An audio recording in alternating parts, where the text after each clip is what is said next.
อย่าคิดว่าอายตัดหักน้องจะสิ้นใจถึงยิ้มจะโศกเศร้ามองเพราะน้องสังใจน้องยังบ่ตายยังหายใจอยู่ทุกวัน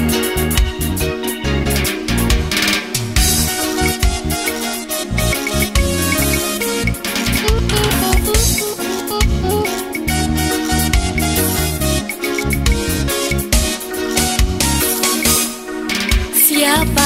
จะให้เป็นทาสขอสังวานของในจะขออยู่อย่างสบายสามใจสร้างมันโบยานจะอายผู้ใดกับสมัยปัจจุบันอยู่อย่างเบิกบานคงบ่นานก็จะหายอย่าหวังว่าจะได้เห็นน้องเสียน้ำตาเสียเวลา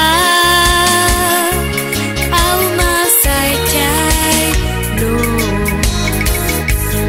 ทันสมัยบอกพอใจก็จะไปแค่ผู้ชายมีอยู่หลายยังบ่ตายคงใจดี